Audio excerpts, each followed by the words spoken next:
It was a cold winter evening, the streets were quiet. A cold wind moved the dust around like little ghosts. People had already gone home, shops were closing, but in the small bakery on the corner of the street, Mr. Imran was still working. He was an old man. His beard was white, and his hands were rough from years of baking. The smell of fresh bread filled the room. It was warm inside, peaceful. At exactly 6 p.m., the doorbell rang. She came again, the same little girl, every day, without missing a single evening. The girl walked into Mr. Imran's bakery at the same time. She was small, maybe 9 or 10 years old. Her dress was old and faded. One shoe had a hole. Her scarf was too big for her head, and her eyes were tired, but kind. She never smiled. She never looked up. She just walked to the counter, placed a few dirty coins, and said softly, "1 loaf, please." Mr. Imran gave her the bread without asking anything. She would take it, hold it carefully with both hands, and leave quietly. No extra words. No questions. This had been happening for more than 2 weeks. At first, Mr. Imran didn't think much. Maybe she was poor, maybe her mother sent her, but now something felt strange. Why always 1 loaf? Why never anything else? And why did she walk so far alone, in this cold, at the same time every day? The coins that told a story. Mr. Imran looked at the coins on the counter. They were old. Some were slightly bent. He could tell the girl picked them from the ground, or maybe from somewhere very poor. He wondered where she came from. Where was her home? Who did she live with? Why did no one ever come with her? He wanted to ask her many times, but something in her eyes told him, don't ask. She was scared, or maybe hiding something, so he stayed silent, but his heart was not. The day it all changed. That day, something happened that made Mr. Imran's heart ache. It was snowing outside, the first snowfall of the year. The wind was strong. People were running to get home fast, but exactly at 6 p.m., the door opened. The little girl came in, but this time she was shaking. Her clothes were wet. Her hands were red from cold. She placed the coins on the counter. Some had fallen from her hand. She didn't speak. She just stood there, tired, hungry, frozen. Mr. Imran quickly gave her the loaf of bread. He gently said, "Little one, are you okay?" She looked up at him for the first time. Her eyes were full of tears, but she said nothing. She just took the bread, held it tightly to her chest, and walked out. Mr. Imran stood frozen. He felt something deep in his chest. Something heavy. Something wasn't right. The refused kindness. The next day, Mr. Imran did something different. When the girl came, he placed 2 loaves on the counter. One was fresh. The other was a small gift, a sweet bun he had made for her. Smiled and said, "Today you get 1 extra. As a gift? No need to pay." The girl looked at the extra loaf. Then, at him, she slowly pushed 1 loaf back. "1 is enough," she whispered. And left. Mr. Imran stood there, shocked. What child says no to more food when she clearly needs it? What child refuses kindness? Mr. Imran's restless night. That night, Mr. Imran couldn't sleep. He kept thinking about the girl. Where did she go after taking the bread? Who was waiting for her? Why did she always come alone? He looked at the extra loaf still lying on his counter. Cold, untouched, just like her heart, just like her life. Maybe he knew. He had to know the truth. A silent decision. The next evening, Mr. Imran stood near the counter before 6 p.m. He had made a plan. This time, when she came, he would follow her, not to scare her, not to hurt her, just to understand. He had to know where she lived, why she only bought 1 loaf, why she walked alone in the freezing cold, and what secret she was hiding behind those tired eyes. 6 p.m. Once again the clock hit 6. Right on time. The bell rang. The girl entered, wet from the snow. Same coins, same quiet voice. 1 loaf, please. Mr. Imran handed her the bread without a word. He waited until she stepped out, then quickly, he took off his apron, grabbed his coat, and followed her. Quietly, carefully, step by step, through the cold street, down a dark alley, into a part of the town he had never seen. Mr. Imran stood near the broken gate, his heart beating fast. The girl had just disappeared into an old ruined building. The wind howled. The street was empty. He took 1 slow step forward, and then stopped. Something told him not to go inside yet. This was not the right moment. He turned around and walked back to his bakery, but his mind was full of questions. A night full of questions. That night, Mr. Imran couldn't sleep. He sat near the fire in his small kitchen, the same fire he used to bake bread every day. He held a cup of tea, but didn't drink it. His thoughts were only about one person, that little girl. Why was she living in a place like that? Where were her parents? Why did she always say, 1 loaf, please? Why not more? And the biggest question, why did she never ask for help?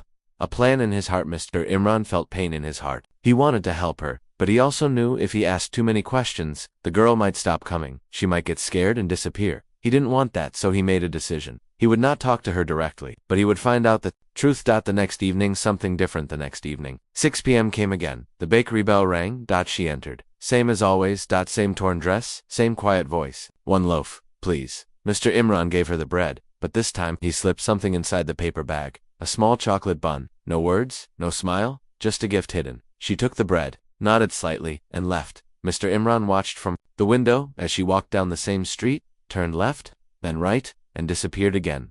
What did she do with the bun? The next day, Mr. Imran looked at the coins the girl gave him. He noticed something. They were cleaner, as if someone had washed them. He looked up. The girl gave him a shy glance. Just for a second, and for the first time, a small smile. That one smile told him something powerful. She had accepted the bun, she had eaten it, and she was saying thank you in her own silent way. A neighbor's clue later that day. One of Mr. Imran's old friends came to the bakery. His name was Uncle Salim, an old postman who knew everyone in the town. They drank tea together. Mr. Imran asked casually, "Do you know who lives in that broken building near the river?" Uncle Salim frowned. "You mean that place behind the scrapyard?" "Yes," Mr. Imran replied. "That one." "I don't know," Salim said slowly, "but last year, some people said a man died in there. Fire or something. Then no one went near that place again." Mr. Imran's hands tightened around the cup. So the girl was living in a place where a man had died in a fire. Was it her father? Her relative? Why was she still living there? And why was no one helping her? The gift she couldn't refuse the next evening.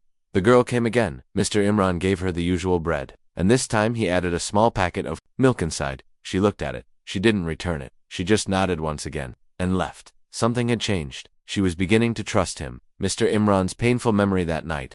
As he cleaned the bakery, Mr. Imran stared at the empty shelves, and, suddenly, he remembered something years ago. He had a daughter. Her name was Aisha. She used to help him in the bakery, laugh with him, call him Abba with joy in her voice. But one day, she got sick, very sick, and he couldn't save her. Since then he had lived alone, worked alone, smiled for customers, but felt empty inside. Now, after so many years, a silent little girl was walking into his life again. He didn't know her name, but he knew. He had to protect her. A shocking discovery the next morning. Mr. Imran walked near the broken building. He didn't go in, but he placed a basket near the wall with extra bread, milk, and warm socks. He left a small note. "I know you're brave, but even the brave need help sometimes." He hid behind a wall to watch. After a few minutes, the girl came out from the small hole in the wall. She looked around, picked up the basket, read the note, and for a moment, she cried, not loudly, just silent tears. She hugged the basket and walked back in. Mr. Imran wiped his own tears from behind the wall. He whispered to himself, "Tomorrow, I will follow her again, but this time, I'll go inside." It was another cold evening. The streets were quiet. The wind was strong. Mr. Imran stood behind the bakery counter, watching the clock. It was almost 6 p.m. His heart was beating faster than usual. Tonight was different. Tonight was different. Tonight, he would follow the little girl all the way home, not to scare her, not to spy, but to finally see the full truth. Visit begins 6 p.m. The doorbell rang. The little girl entered quietly. Same tired eyes, same dirty coins, same soft voice. "One loaf, please." But this time, her hands were shaking more than usual. Mr. Imran handed her the loaf. He gently added a small box of food, wrapped in brown paper. She looked at it, then looked at him, and for the first time, she whispered, "Thank you." That one word felt like sunlight after a long winter. She walked out. Mr. Imran took a deep breath, grabbed his coat, and followed her at a safe distance. The path through darkness. The girl walked fast, her head down, her arms hugging the bread close to her chest. She passed closed shops, quiet lanes, a broken street lamp. Then she turned left into an alley. Was darker here. Wet. Silent. Mr. Imran followed slowly. Staying in the shadows, the girl stopped at a rusted gate. She looked around quickly. Then she slipped through a hole in the side wall of an old, broken building. The truth inside the ruins. Imran waited a few minutes, then he walked to the same wall. He bent down and quietly slipped inside. What he saw next broke his heart. The room had no lights, the walls were cracked, the floor was covered with old cloth and newspapers in the corner. A small fire burned inside a metal can. Around it sat 3 small children. 2 boys and 1 girl, younger than the girl from the bakery. The little girl he had followed was kneeling in front of them. She broke the bread into 4 small pieces. She gave 1 piece to each of the younger children. Then she took the last piece, the smallest, and quietly ate it. No words, no complaints, just silent chewing. One of the younger boys asked, "Didi, will we have more tomorrow?" She smiled softly. "Yes, I promise. As long as I can walk, I'll bring bread." Mr. Imran felt his knees go weak. This little girl, just 9 or 10 years old, was taking care of 3 children, all alone. No mother, no father, no light, no beds, no food except 1 loaf a day.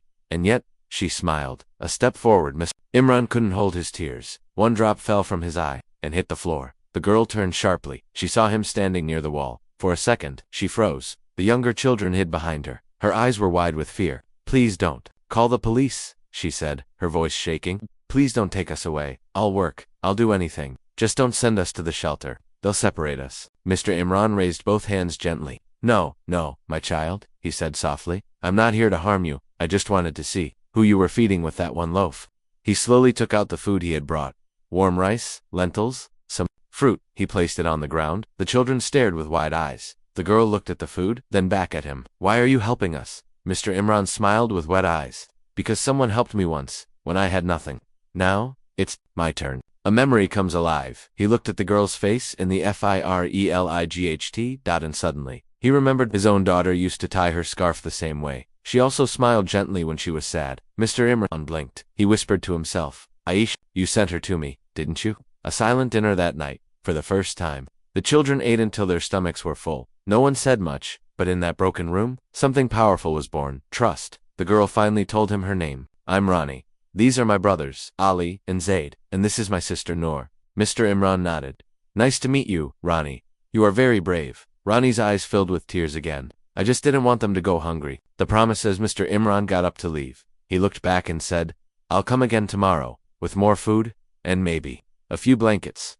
Ronnie opened her mouth to speak, but no words came. She just nodded. Her eyes said everything. Mr. Imran couldn't sleep that night. He kept thinking about the children, Ronnie, Ali, Zaid, and little Noor, for small lives, hiding in an old broken building, alone, hungry, cold, and yet still smiling. He remembered how Ronnie broke the bread into 4 pieces. She didn't cry, she didn't complain. She just gave, like a mother, but she was only a child herself. The morning, planet sunrise. Mr. Imran went to the market. He bought food, rice, lentils, fruit, eggs. He bought warm blankets, socks, soap, and a few toys. People at the market smiled at him. You're buying for a big family, Mr. Imran. And he only smiled back. If only they knew. He wasn't buying for his family. He was buying for children who had no one. Back to the broken building that evening, he went back to the same place. He knocked softly on the side wall. Ronnie peeked through the small hole.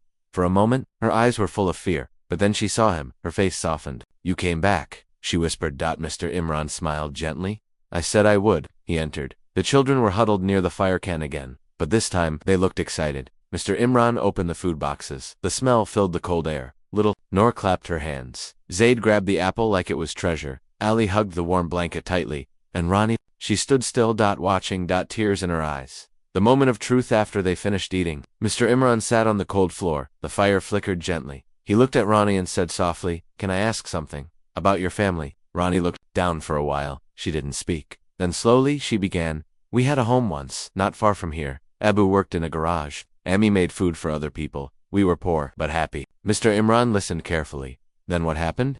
He asked gently. Ronnie's voice became shaky. One night there was a fire, a big one. Our house burned down. She took a deep breath. Ami didn't make it. Mr. Imran closed his eyes in pain. Ronnie continued, Abu tried to save us. He did, but something happened to him after that. He got angry, sad. Then one day he left, just walked away. Said he'd come back with money, but he never did. A heavy silence, the room became quiet. Even little Noor didn't move. Mr. Imran asked softly, And since then, you've been alone? Ronnie nodded. I come to the bakery. I buy one loaf with the little money I find or earn cleaning cars. I try not to beg. I don't want the others to get taken away. Mr. Imran felt tears running down his cheek. He had lived through pain, but this was unfair. These children had lost everything. Their parents, their home, their safety. Yet, Ronnie stood tall, stronger than most adults. A scary shadow appears just then. A noise came from outside. Ronnie froze. She whispered, Hide the food.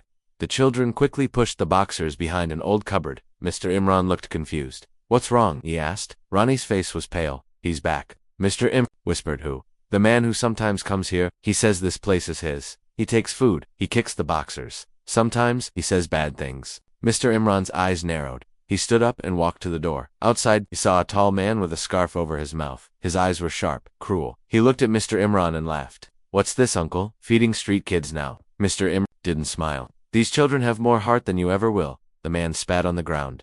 This building is mine now. You want to help them? Pay me rent. He stepped forward, but Mr. Imran blocked him. His voice was low, serious. Come one step closer, and I'll call the police. The man stared at him, then laughed again. Fine. You want them? Keep them, but don't expect the world to thank you. He walked away, but not without saying, They're bad luck, those kids. You'll see. Ronnie's fear back inside. Ronnie was shaken. I'm sorry, he doesn't come every day. Please don't stop coming. Mr. Imran knelt down beside her. Ronnie, I will come every day now, no matter what. He gently placed a hand on her shoulder. I will not let anyone harm you again. I promise. It was a cloudy morning. Mr. Imran stood outside his bakery, staring at the street. His heart felt heavy. He had barely slept. The man from the night before, the one who threatened the children, was still on his mind. But more than fear, Mr. Imran felt anger. How could anyone scare little children for a place they don't even use? He whispered. He looked at the bakery sign above his head. It read, Imran's Bread of Hope Today. That name had a new meaning, protecting the children after closing the shop early. Mr. Imran walked to the broken building. He carried 2 heavy bags, food, clean clothes, a flashlight, and a small first aid kit. When he arrived, the children ran to greet him. Even little Noor ran up and hugged his leg. Ronnie smiled shyly. We didn't think you'd come today. Mr. Imran smiled gently. And miss your faces never. He looked around the broken room. Cracks in the walls, a leaking corner. Old, wet newspapers. This wasn't a place for children. We need to fix this, he said to himself. A plan of hope. That evening, they ate together. Warm, roti potatoes, and boiled eggs. As they ate, Mr. Imran began talking. How would you all feel if I made this place warmer? Maybe clean walls? Soft beds? Better light? Ali's eyes lit up. Zaid clapped his hands. But Ronnie stayed quiet. Why? She asked softly. Why are you doing this? What if people laugh at you? Call us beggars. Mr. Imran looked at her, serious. When I lost my daughter, no one came to help me. I survived, but I was broken. Then you came. You reminded me that love still lives. And now, you are my family too. Ronnie's lips trembled. She looked down, then whispered, Thank you, Uncle Imran. The threat returns just as they were about to sleep. They heard footsteps outside. Fast. Heavya. Knock, loud and angry, echoed through the metal door. Bang, bang. Ronnie froze. It's him again, she whispered. Mr. Imran stood up and walked to the door. He didn't open it, but he spoke loud and clear. Leave now. These children are under my care. If you touch them again, I'll go to the police. The man shouted from the other side. You think they'll believe you? You're just an old baker. Then silence. A few moments later, footsteps faded, but Mr. Imran knew this wasn't the end. Mr. Imran takes action. The next morning, Mr. Imran went to the town's community office. He met an old friend, Inspector Farid, a kind police officer. I need to protect 4 children, Mr. Imran said. They've been living alone. Someone keeps threatening them. Inspector Farid looked shocked. Why didn't anyone report this earlier? Because they were afraid, Imran said. But I'm not. The officer nodded. Give me the location. We'll check it out. And don't worry, no harm will come to them. Mr. Imran smiled. He felt a small weight lift from his chest, but something still bothered him. The man's secret connection. Meanwhile, the man who had threatened the children stood inside a dark room. He was talking to someone on the phone. The old man is asking questions. He went to the police. The voice on the other end replied coldly, Handle it, or I will. The man clenched his jaw. He looked at a small photo on the table. It was Ronnie. When she was younger, the next day felt strange. Cloudy skies, strong winds, and a feeling in the air, like something was about to change. Mr. Imran stood behind the bakery counter, distracted. His hands were working, but his mind was somewhere else. Who is that man? Why did he have a photo of Ronnie? Is he connected to her family? The questions kept spinning in his head. He knew one thing for sure. There were secrets hidden in Ronnie's past, and now, they were starting to come out. A visit from the police that afternoon. Inspector Farid came to the bakery. He looked serious.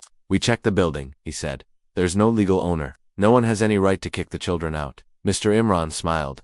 That's good news. But then the inspector said something that made him freeze. We also checked the man who came last night. His name is Adil Khan. Adil Khan, Mr. Imran repeated slowly. He has a record, Farid continued. Small crimes, theft, threats. But, here's the strange part. He pulled out an old police report. This name appears in a fire case, the same fire that destroyed Ronnie's house. Flashback, the night of the fire. That night, Mr. Imran couldn't sleep. He sat in his small room, reading the report under a dim light. It said, House fire reported. 1 casualty, wife of Shahid Ali, house completely destroyed. Suspicion of arson. Witnesses reported a man running away. Identity unknown. Mr. Imran read the last sentence over and over again. His heart sank. Could it be? He remembered Ronnie's words. Ami didn't make it. Abu left. Never came back. Was it possible that Adil, the man threatening the children, had something to do with the fire? Or worse, was he involved in Ronnie's mother's death?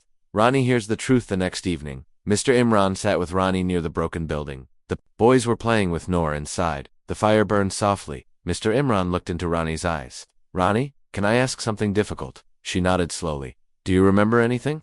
About the night of the fire? Rania looked away. Her lips trembled. I remember screaming, smoke, Ami shouting for us to run. I held Zaid and ran outside. Abu came later. His face was covered in black. Then, he cried. He screamed at the sky. I'd never seen him like that. And the next morning, he was gone. You think he left you? Mr. Imran asked. Ronnie nodded. I waited every day, but he never came back. not even once.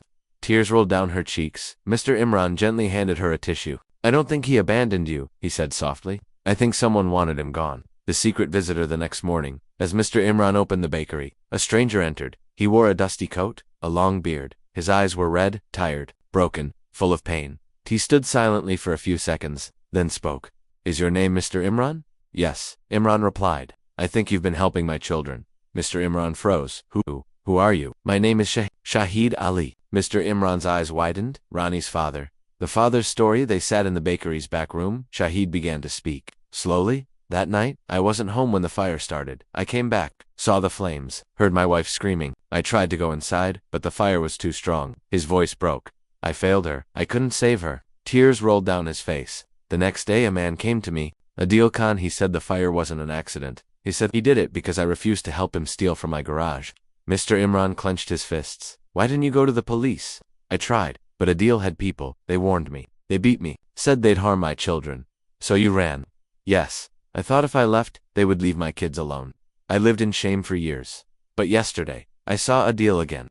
He was talking about a baker who was protecting kids. He looked into Mr. Imran's eyes. I knew it had to be them. A daughter's pain that night. Mr. Imran brought Shahid to the building. The children were inside, drawing pictures on paper. Rani stood up when she saw them, her eyes locked on the man. Behind Mr. Imran. Silence. Then a whisper. Shahid fell to his knees. Rani, forgive me, please. I never stopped loving you. I thought I was protecting you, but I was just running. Rani stood frozen. Ali and Zaid watched quietly. Nora crawled toward her father, unsure. And then, Rani dropped to her knees too. She hugged him tightly and cried. You came back. I'm so sorry, he said, crying harder.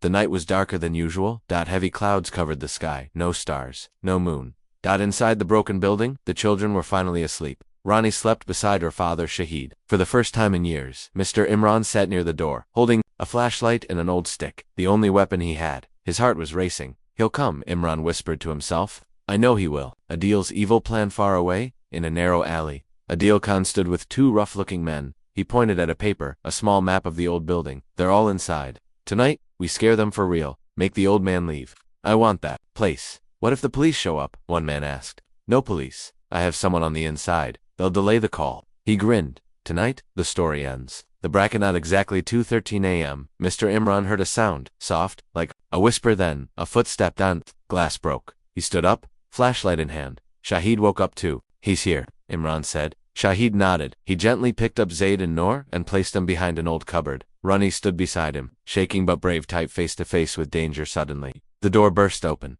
Adil entered with the two men, flashlights in their hands, metal rods. Adil's eyes met Mr. Imran's. Still playing hero. Baker, uncle? Mr. Imran stood tall. You've done enough. Leave them alone.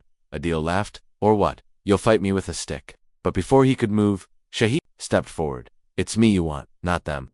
Adil narrowed his eyes. Look who came back from the dead. You destroyed my life, Shahid said. You burned my house. You scared my kids. But I'm not running anymore. Rani gasped. Zaid began crying. Adil smirked. Then let's finish what we started. He raised the rod to strike, but suddenly sirens. Police lights flashed outside. The inspector. Farid's voice echoed. Drop your weapons. Hands up. Adil froze. One of his men tried to run, but officers grabbed him outside. Within seconds, the room filled with police. Adil's face turned pale. He tried to shout, I didn't do anything. But Mr. Imran held up his phone. I recorded everything, Shahid added. He confessed to the fire, to threatening us. It's over. Adil looked around, realizing he had lost. Tears of relief when the police dragged Adil away. The children rushed to Mr. Imran. Rani was crying, but this time, they were tears of relief. You saved us again, Uncle Imran. Shahid hugged his kids tightly. I'll never leave you again, I promise. Mr. Imran smiled. You're not alone anymore, none of you. Inspector Farid stepped forward. Mr. Imran, there's something else. What is it? The town has approved your request. We're giving you a temporary shelter license for this building. You can legally fix it, live in it, and help these children. Mr. Imran's eyes widened. Really? You've done more than anyone else ever tried? It's the least we can do. A new beginning, eh? Few days later, the building looked different. Painted walls, clean beds, a working light bulb, warm food on the table, laughter in the room. The bakery's sign had a new name below it. Home of Hope. People from the neighborhood came to help. Some brought books, others brought toys. Even the mayor visited and said, this is what humanity looks like. The sun was setting. Golden light touched the rooftop of the bakery, and the newly painted building beside it. Children laughed inside. Ali was drawing. Noor was giggling. Zaid was helping Mr. Imran bake bread, and outside, Rani sat quietly with her father. Shahid. She was calm, but her eyes were deep, as if searching for something. Abu, she asked gently, was Ami scared the night of the fire? Shahid didn't answer right away. He looked at the sky. Then he reached into his coat pocket and pulled out a small, folded paper. The edges were old, burned slightly. She wrote this before everything. I couldn't bring myself to read it until now. He handed it to Rani. It's time. The letter. Rani opened it carefully. The paper was soft and warm from her father's hand. It read, My Rani, if you are reading this, it means I am no longer by your side, and I'm sorry, so sorry, but I want you to remember a few things. Never let the world harden your heart. Be strong, but stay kind. Be brave, but never afraid to cry. You are special, not because of what you have, but because of your heart. Take care of your brothers and forgive your father. He is not a bad man, just a scared one. One day, light will find you again. And when it does, smile for me. I love you forever, Amitha. Last hug. Rani held the letter to her chest. Her lips shook. Tears streamed down her cheeks. Slow, silent. Mr. Imran stepped out and saw her sitting there. He sat beside her and asked, was it her handwriting? Rani nodded, too emotional to speak. Then she whispered, she knew everything, even before it happened. Mr. Imran looked at the sky. Mothers always know. Rani leaned on his shoulder. Her father sat on the other side, and for the first time in a long time, she didn't feel broken. She felt whole. 1 year later, the bakery was full of people, smells of fresh bread, warm soup, and sweet chai filled the air. Children ran in and out. A new sign was placed outside. Imran's home of hope, for every child without one inside. Rani helped little Noor with reading. Ali was drawing a picture of their old building, broken, but full of light. And on the wall, in a simple wooden frame, hung the letter from Rani's mother. Below it, written in gold letters, be strong, stay kind, forgive, love.